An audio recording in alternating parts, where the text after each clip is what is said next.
Episode 129, A New Normal.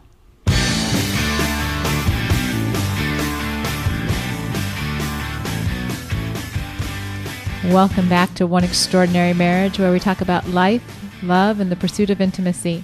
You're here with Elisa DiLorenzo. And Tony DiLorenzo. Happy, oh my gosh, is it August? It is August. Holy cow.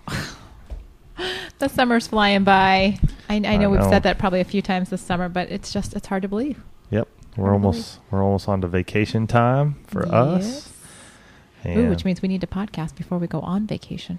Yep, we will do that for sure. How are you guys doing? We are excited to have all of you here with us. And first and foremost, I want to thank all of you who have been signing up for our newsletter. For those of you who haven't or just joining us and learning about the One Extraordinary Marriage podcast, welcome. You can sign up for our newsletter at oneextraordinarymarriage.com/newsletter. And you know what? Tonight we are behind the mics after sort of an eventful evening. We were hanging out. Let's even just back it up to this morning with the external hard drive.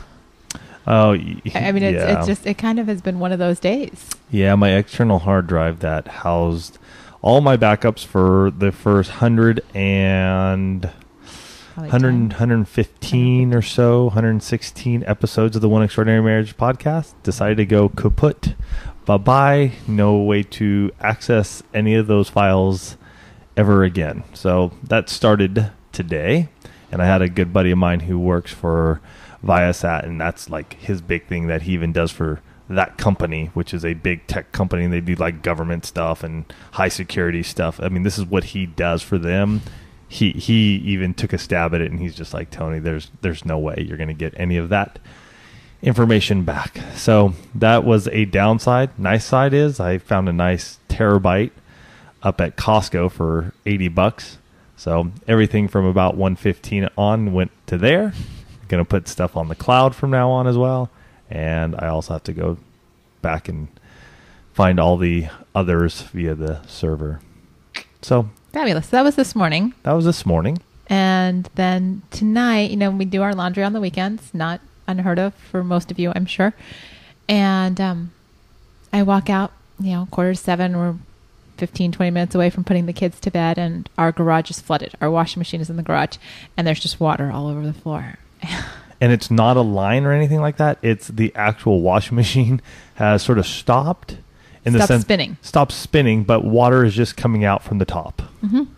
And flooding. Just all over. I mean, fortunately, the many blessings in this. Our clothes washer is stored in our garage. Mm-hmm. So it's on concrete. So, we've got friends. I think about my parents, everybody, especially in a lot of the new homes now, they've put the laundry rooms inside or on your second floor. So it's obviously more convenient to the bedrooms. And I'm thinking, oh my gosh, what a disaster that would have been. And so Abby just jumped right in to help us clean up. And, it was kind of nice. We actually cleaned out the garage and swept, floor's nice and clean. Yeah. But yeah, it was just this sort of. And you're wondering, well, why do you guys bring this stuff up? Because it is times like these when our true colors shine in marriages, right?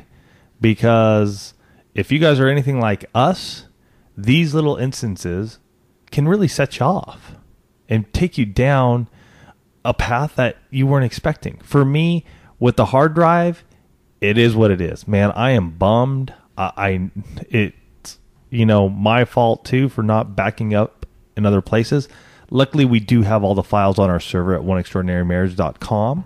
It's just going to take time to get them and put them back to where they need to go. So at least I have another backup of it. For the garage instance, man, that's a whole nother story, because it's like Elisa walks out there and it's like, oh no, and the kids run out there and we're running out there and we're trying to get it all together and the kids are in there and there's a little heated tension. Can I tell them what the first thing out of your mouth was? What? Well, your whole thing of you put too many clothes in the washer. Right. Yes. I mean, that was the very first. I'm like, okay, we gotta. I'm trying to open up the garage and schlep all these wet clothes out to at least get them across. And he's like, "Why did you put so many clothes in the washer?" I'm like, "It wasn't about. I didn't stuff it." Right. But that was his first immediate I'm blaming. This is not what I wanted to have happen tonight. And now we've got, kids playing in the water because it's like having, slip and slide in the garage. And he quickly changed gears. We all just started, like after the initial zinger, which I was like, seriously, dude, I didn't overstuff the washer. Yeah. And that's what you said. Nicely. I did not snap back at him. I didn't do it. So put the blame somewhere else. The washer came with our house almost 10 years ago. Yeah. It's getting old. It's probably time for a new one. Yeah. It actually doesn't spin often. It's stopping. But again, I mean, here's one of those situations where everything's going on. I mean, we actually have the kids now, in the middle of all this, our kids decide they want to lift weights on the weight bench. I mean, there's water everywhere. Can I lift weights now? Yeah. And it's just those times where you have to take stock of where you are in your marriage. And like Tony said, your true colors come through. Is this going to be a series of one-liners flung back and forth where the blame's flying and, there's nothing getting done? Or are you going to say, this is what our reality is right now? Yep. And you know what? For us, we just, like Elisa said, we look at the bright side of life. The floor is clean. We got to clean some stuff up. I have a bunch of dumbbells and weights and some boxes that were on the floor that really didn't need to be on the floor anymore. So we just took this opportunity to schlep out all that water, clean off the floor, move some things around, cleaned it up a little bit. It's dried off now. We left the garage open while we were out there, and we're good to go. We move on. And I will tell you, one of the greatest things when you get to this point in your marriage, it's you forgive, you forget, you move on. Mm-hmm. That one-liner that Elisa brought up, it's done. We bring it up and mention it here so that you guys hear that and know that this happens. But really, it's done. Mm-hmm. I'm not going to wake up tomorrow and Elisa's not going to carry this over my head. She isn't going to come back in 2 weeks and go, oh, do you remember when you said that to me? And so now I'm going to hold that over you. So I'm going to withhold sex from you. No, but we've done it through talking, right? Mm-hmm. We've put effort into this, our attitude, and we have a motivation. We are motivated to make our marriage the best that we can make it. Right. And so we just wanted to reiterate that to you guys from last week's show because so many of you really like that team. We are a part of this team together, and you'll hear more of that from us because we really, really do believe that's going to start becoming the foundation of what One Extraordinary Marriage is on. Mm-hmm. You email us, we're going to come back to you and go, hey, are you talking? Are you putting effort into your marriage? Is your spouse putting effort into your marriage? So we can get a read, we can get an understanding where you guys are. Right. So, and then going on from there, what's your attitude about your spouse? And then are you motivated to have an extraordinary marriage? Well, not just are you motivated, but what is your motivation? And what is your motivation? Because, correct. We can all be motivated to make a change, but what's really our motivation? Mm-hmm. So that'll be, as you write into us, as you call in, you'll hear us respond, using those points, because we found time and time again over the last couple of years that, it kind of comes down to those four things. And if you can get those four things in alignment, you're able to tackle probably 95% of the problems, if not more, that you guys are facing. Yeah. So let's, we actually got a call, I think it was 2 weeks ago. Yep. And with just everything that we were doing last week, we didn't get a chance to play it, but Tony's going to play it for you now. And it really is, it's where this episode comes from and talking about a new normal. Here we go. Hey, Tony and Lisa, this is John.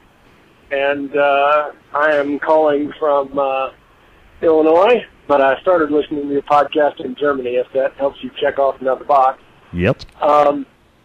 Wanted to answer your question about what we're interested in. And I guess one of the things that has been hitting us in our marriage lately has been the kind of the downside of all of your marriage vows. You have for richer, for poorer, in sickness and in health, and for better and worse. And you always expect it to go richer and better and healthy. And life doesn't work out that way. And so one of the things that I'd like to hear more people talk about is it's particularly, there's a lot of good information on getting well if you're sick, but there's not a whole lot of information on dealing when your spouse is sick. And my wife's been struggling with Lyme disease for about the last year and a half. We've probably got about another year to go in her treatment. But it's been a real learning experience, dealing with all of the stuff that goes along with that, the energy levels, the mental abilities, and just having to really recalibrate expectations and realistic expectations of what is possible.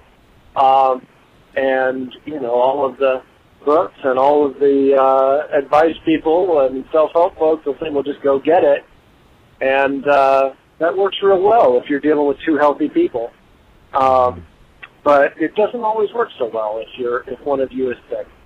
So that's kind of the hot button that I see as a glaring hole in the marriage education arena. So not sure if you guys have any experience with that or could gather some, but there's definitely a hole there. Hey, appreciate what you guys are doing. Keep up the good work. 100 or so episodes is not too shabby. Thanks. Bye. Well, I thank you very, very much, John. And you know what? You bring up a great topic. Mm-hmm. You really do. And we do have experience with it, not necessarily personally, but working with many other couples over the years, So we're going to come to you from that perspective, being able to sit beside people and talk to them through this and what they've been able to do and hearing their feedback. So we'll let Elisa kick it off there. Well, I mean, this is a topic, and the reason we actually titled this show A New Normal is because when this type of situation occurs in your marriage, it creates a new normal for the two of you. It changes how you relate to one another physically. It changes how it changes your finances. Medical issues, even with the best insurance, there are still financial issues that weigh down. If you've got somebody that's taking care of someone else, if you've got somebody that needs to take off time, there's all those types of financial issues. There are spiritual issues. When somebody gets sick and you're wrestling with how do we maintain our spiritual intimacy, because while we haven't dealt with any type of prolonged illness in our marriage, some of the things that we have had to, like, for example, we, with our son, Andrew, when we were dealing with the decisions to make for the week of his life, that his life was in jeopardy, as I had started to go into labor and the knot, and, what do we do? And you have those spiritual questions that are going on. So we're going to tackle this from a number of different, aspects, because you have to create a new normal in terms of all of your intimacies. Mm-hmm. And, this is whether you're dealing with, a short-term illness, that maybe it's for a brief time, or if in your case where you've got a prolonged illness and your normal could be a life-changing new normal. And for those of you who don't know what Lyme disease is, you can get it through a tick, if I'm correct. And the reason I know this is many, many years ago when Elisa and I, before kids, were hiking a lot here in Southern California. We did our longest hike one Saturday, and it was a 20-mile hike. So we did 20 miles in one day. It was an out and back out in the Cleveland National Forest, just west of Orange County. And I remember getting back to our apartment that evening, after this long, grueling day, getting ready to take a shower, taking off my pants, taking off my boxers, and there's a tick bore into my thigh. I mean, a little bit higher than my thigh. I mean, it's up sort of like hip. The hip area. And its heads just bore in there. And we had read, prior to getting into this distance of hiking that, ticks can carry Lyme disease. And so, oh my gosh, it just clicks off in our head of like, oh, what's going to happen? They could.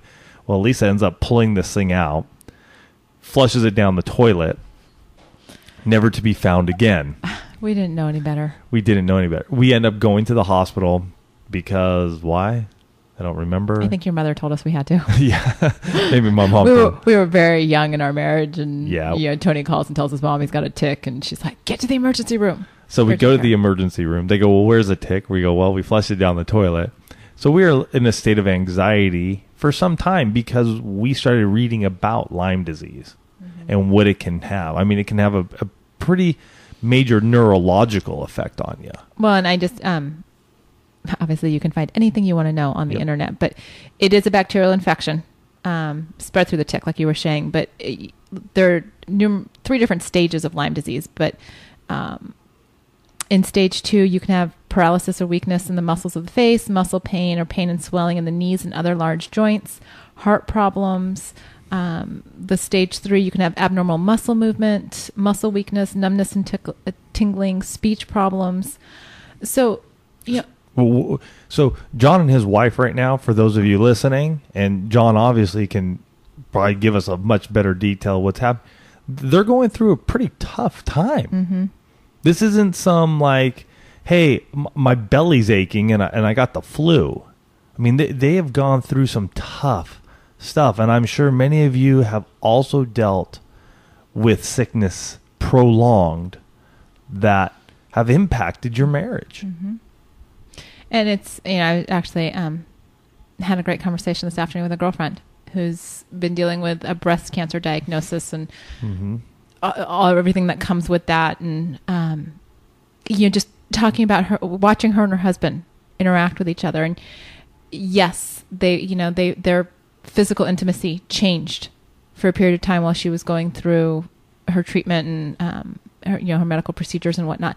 And, talking with other women that have dealt with medical issues and how, they've had to learn physical intimacy because sometimes you just can't do what you've always done. Mm-hmm. It's not comfortable, or there's a lot of pain, or, physically you can't do it. Mm-hmm. So, you've got to figure out what you can do. Don't get so fixated on, well, we can't have sex anymore, that you forget that there are all these other different ways to have physical intimacy. And like Elisa said, that's your new normal. And what really cracks us up sometimes is when people go, I just want to be normal. What does that mean? Honestly, what does that mean? Because over the years that we have done this, there is nothing that is normal. There really isn't. And I think that idea is perpetrated in magazines, on the TV, on billboards, on the internet. There is no normal, especially when it comes to our physical and our sexual intimacy. There's a lot of things that are similar. A lot of people have missionary or have sex in the missionary position, but that's a similarity. When it comes to normal, I mean, it is just all over the board. And so where you are at this point in time, when it comes to your sexual intimacy, it's a new normal. It's not going to be possibly missionary. It may not be rear entry. It may not be some crazy deal, but it's going to be something that allows the two of you to connect. Mm-hmm. And that is the key. That is where, the sun shines for you guys. It's because you've learned something new. It may end up being oral sex. It may be a hand job. It may be, whatever that is that allows her to get off. Is it not intercourse? Maybe not, because the pain is too much for her at this point in time. But does it still allow you guys to connect in a way that allows the two of you to be one? Mm-hmm. And that's part of the learning process. Most definitely. When somebody is diagnosed with a chronic illness or has needs to be in rehab or whatever it is, physical therapy, that type of thing, where there's been a change, a life change, everything that the two of you, your marriage has to learn the dynamics all over again. Mm-hmm. So, we've talked about the physical side, but you also have to, learn how this is going to impact your financial intimacy. You're going to have differences in, somebody may not be able to work. How does that impact the finances? You've got, medical appointments and doctor's bills and things like that start to come in and add up and create financial stress. So you need to make sure when you're dealing with health issues, that communication about finances is important, and that you're having those conversations just so that everybody's on the same page. You're obviously not trying to burden one another with this, but don't get so weighted down, if you're the one that's not sick, with the financial burdens. And if you can't tell your spouse because of how serious the illness is, then find a trusted advisor that you can just relieve some of that stress, because we've shared it with you so many times. Financial stress is an intimacy killer. Mm-hmm. And it just is. I think I've answered 3 or 4 emails this week talking about financial intimacy and just saying, you've got to get your finances straight. Yeah. Because that'll just bury you. That'll just bury you. So, you've got to figure out a new plan for your finances. Mm-hmm. With illness, and especially if somebody can't work. You've got to figure out, you've got to work on your spiritual intimacy. When somebody is sick, mm-hmm. and there is nothing wrong with questioning God. There is nothing wrong with asking the why question. Why is this happening to us? But again, when we talk about, attitude and motivation, it's where do you find yourself stuck? Are you stuck in a good place where you're like, yeah, you know what, this stinks, and I wouldn't wish this on anyone, but we're going to figure out the best way through this, and we're going to lean on our faith community, and we're going to turn to God. And while he may not have the answers, we may not receive those answers here on earth, we're still going to go there as our source. Mm-hmm. And we're going to pray together, and we're going to lean on each other instead of, pulling away and saying, you know what, God, I'm done with you. Because, and granted, this is on a much smaller scale, but when we were dealing with what was going to happen with Andrew, the one thing that kept me going in the midst of this crazy storm that I was in was knowing that I was going to see my child again in heaven. Like, this was not going to be we deliver Andrew and that's it. And so having that faith in the midst, and even beyond, in the midst of my depression and working through that horrible time, there was still a hope that I was going to see him again because of where my faith was based. Not even having that faith, I think, would have been a challenge for me. And for a lot of women, and, I speak from the female side because obviously it's the girlfriends that I'm talking to that are dealing with health issues and whatnot. Their faith helps them to make it through. Mm-hmm. Because they know that there is something greater than themselves, and they can find the good in their situations. Talking to a friend and, dealing with breast cancer. No, it's definitely, we're at that age where numerous friends and whatnot are dealing with breast cancer. And so we know quite a few. But she was talking about the fact that reconstruction was kind of the silver lining mm-hmm. for her. But, she was going to get the breast she always wanted, that type of thing. And so while, some of you listening might be going like, are you kidding me? That's craziness. For her, after the diagnosis and hearing the words breast cancer, you've got to find where the positive is. You can't dwell and let your attitude dwell in that negative place. Right.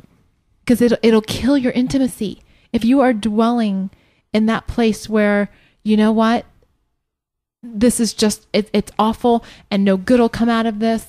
And, every negative thought is where you're living. How can you expect to have the intimacy with your spouse?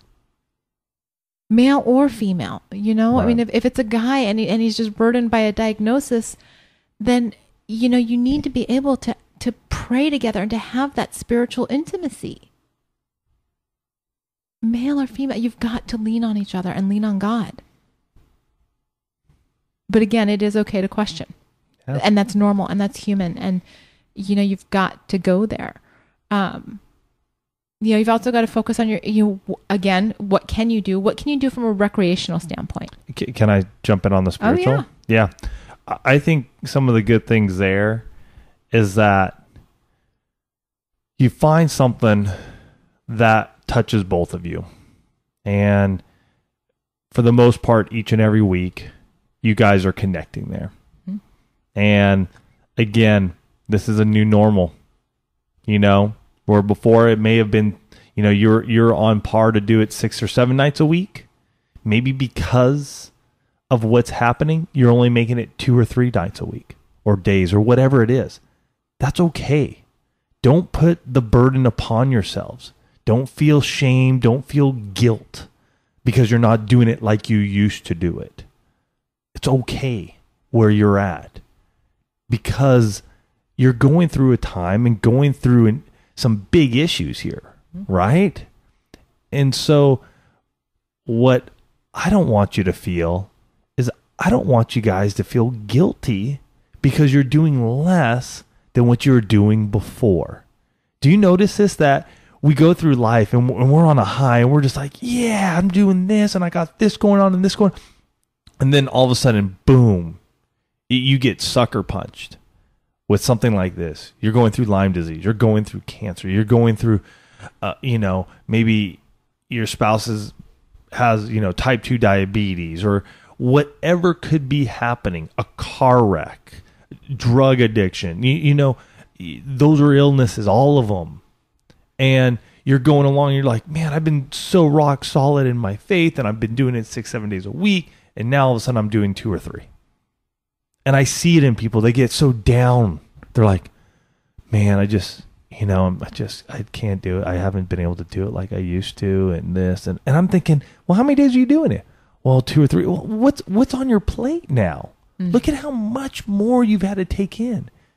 So if you're able to sit down with your spouse 2 or 3 days, I mean, we know that you're still praying to God. You're still praying. Maybe you're not doing it with your spouse, but that's okay. It's a new normal. You gotta adjust, and you cannot continue to slap the blame and the shame and the guilt on top of it, folks. You can't. You are a great person. You are absolutely holy and wonderful and beautiful in God's eyes. Even if you're only doing a devotional with your spouse 3 days a week during this time. Or even once a week. Whatever it is. I'm just putting a number down. I mean, the important thing is that you're still working on your spiritual intimacy. Mm-hmm. No. It's not been completely shelved where you're like, yeah, well, that we're not working on that. Yeah. Table that. You're still working on growing together. And that's whatever that looks like in this change of events, you're still moving forward. Mm-hmm. Maybe it's at a slower pace, but you're still going forward. Right. So, spiritual intimacy, recreational intimacy. Depending on what the health restraint or constraints are, you may not be able to engage in the same recreational activities that you used to before. Right. And what that means is that you kind of got to go back to some of those lists, like the list in the book when we talk about recreational intimacy and activities that you like to do. Maybe it's time to do a new list. Yeah. Start thinking about what you'd like to do, and new things that are still possible with whatever your restrictions are. Or maybe you even challenge your restrictions. Mm-hmm. And I'm not flying in the face of any medical recommendation, so don't say that. But sometimes what happens when we're sick is that we get this victim mentality, like, well, I can't do anything because I'm sick. Right. And so we fall into not doing, as opposed to saying, well, you know what? I know I don't feel 100%, but I wonder if I could still try and do this. And maybe I won't, for example, maybe you're trying to do a 5K. Okay. And you know what? Instead of saying, I can't do a 5K, I'm sick, I can't do it. You're like, well, I'm going to try. Like, I'm going to set my sights on this 5K for, an organization that you believe in. And, 5K is 3.2 miles. Maybe you only walk 2 miles. Yep.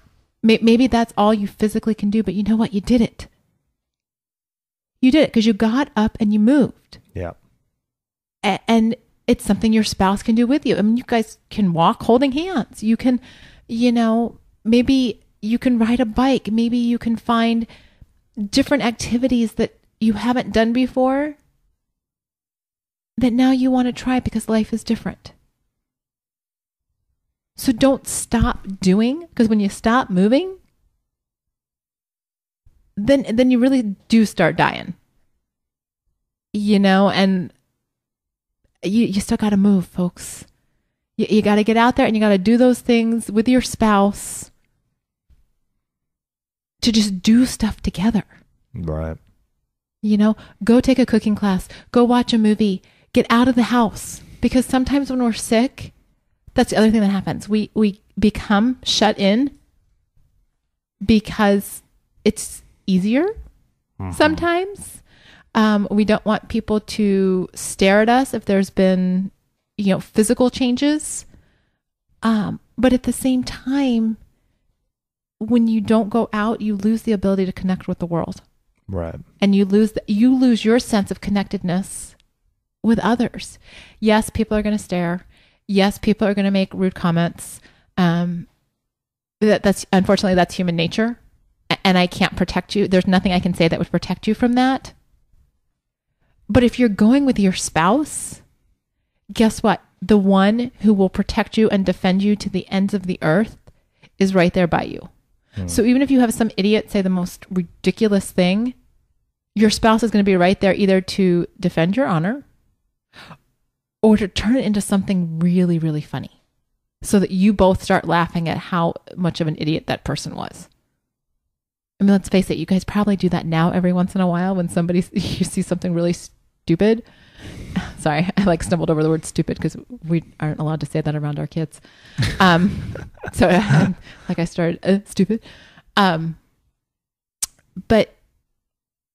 your spouse is your biggest defender, should be your biggest defender and protector.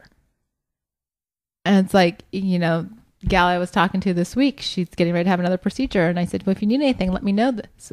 And she goes, well, you know what? I've got a big strapping husband that's going to take care of me.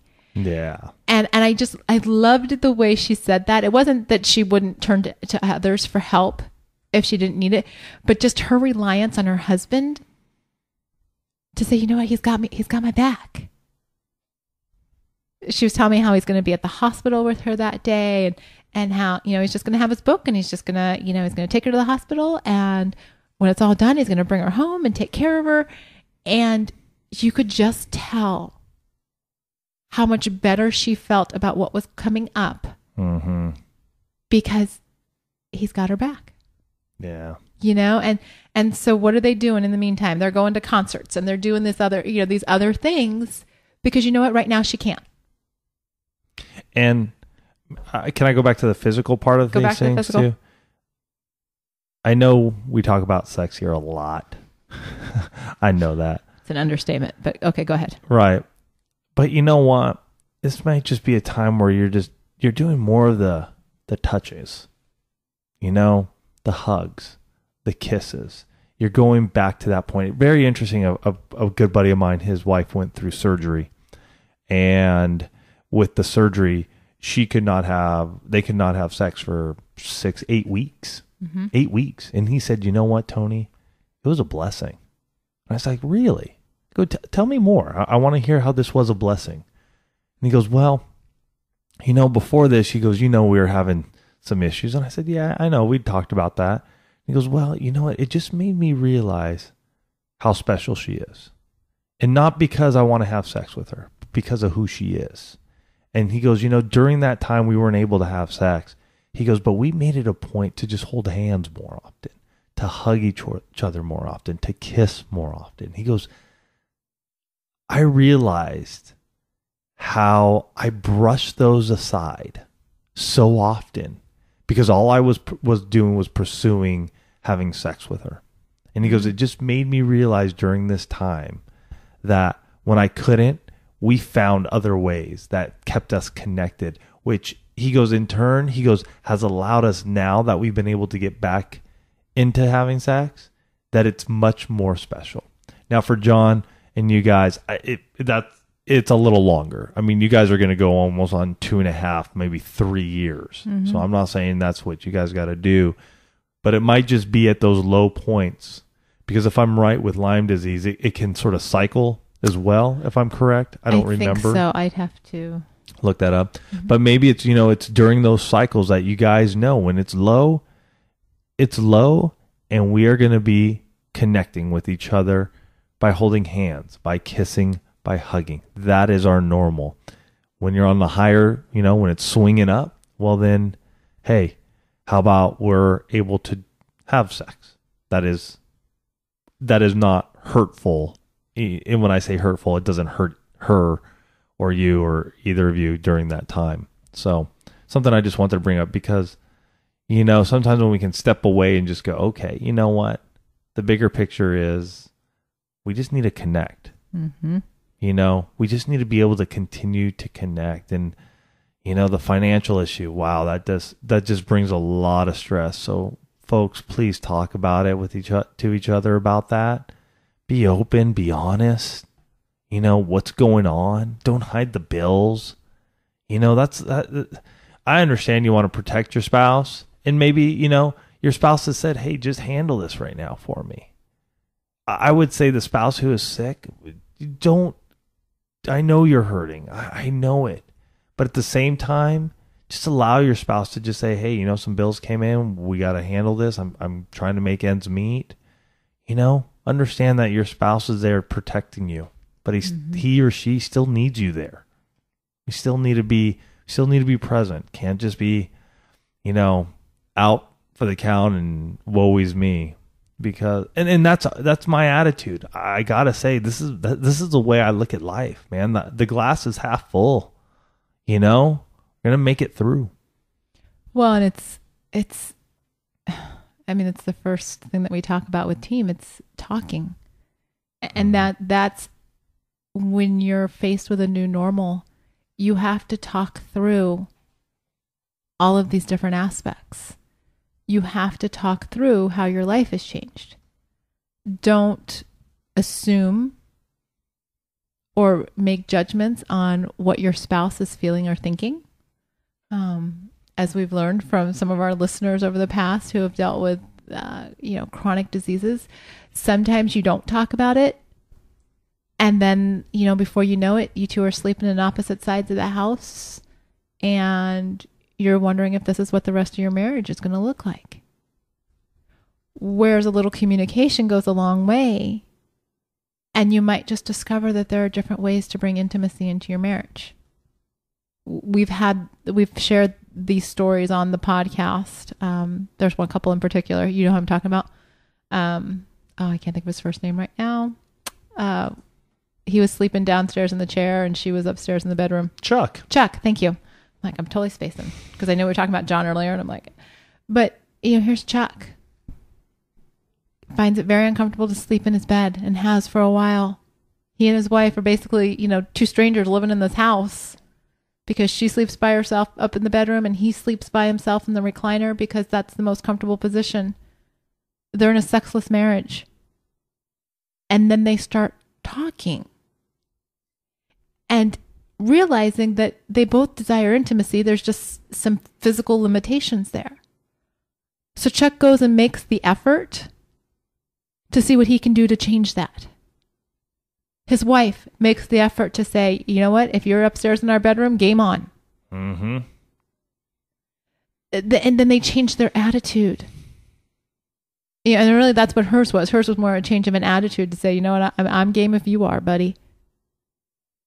And they were motivated to make their marriage work because they didn't want this condition to define their marriage.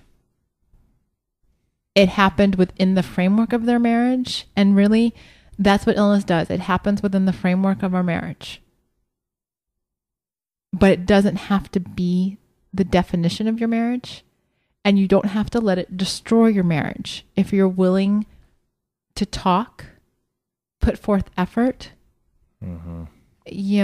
have an attitude. It's like we heard one of our teaching pastor this weekend say, attitude is everything. Attitude is everything. Yeah. If you make the choice to have a positive attitude, you can get a lot of this other junk under control. Yeah. And then keep your motivation. I mean, you guys that are dealing with this, you are motivated to make your marriages work. You wouldn't be looking for other resources to help you through this if the motivation wasn't there to rekindle that intimacy. Just like John in this phone call, he's like, there's all kinds of books, about, once you're better and this type of thing. What do you do in the middle? You have your new normal. You have your new normal, and you stop comparing yourself to all of these people out there. You stop looking at the magazines in the grocery stores. You stop, the reality is that very few people are honest about their marriages. I mean, it just, everybody kind of puts on this mask and everything's good. And, so don't compare yourself to everybody else because you just don't know what their normal looks like. Yeah. The pretty picture is sometimes just a pretty picture. I've heard it time and time again. I've seen it with our friends, great house, white picket fence, 2 cars, 3 kids, living the life. And it's a house of cards that comes tumbling down. Not necessarily because of illness, but just because of decisions that are made within a marriage. So don't base and compare yourself on what those people look like. You worry about your own house. You worry about you and your spouse and maintaining the highest level of intimacy on all levels of intimacy that you can with the person that you said, I do. Mm-hmm. Because just like John said, we wish for all the better, all the good parts of our vows. The reality is you're going to get some of those bad parts too. So work on getting to the as long as life shall last part together, focusing on your intimacies in the best possible way that you can in your current situation. And you will make it through. Mm-hmm. You will, because you're focused on each other and not on all the negative and all the bad stuff. And if you keep your eyes on each other and on God, you're going to survive this.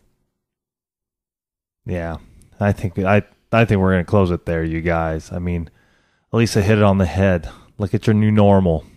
All right, that's the big thing. Look at your new normal and make it happen for you.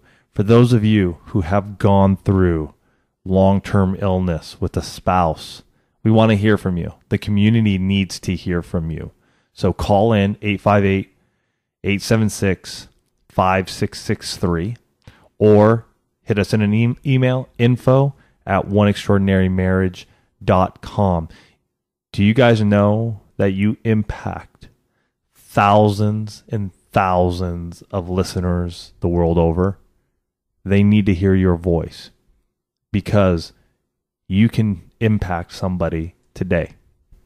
And you do that by emailing us. You do that by calling in and leaving a voice message so that we can share your stories when we come across other people.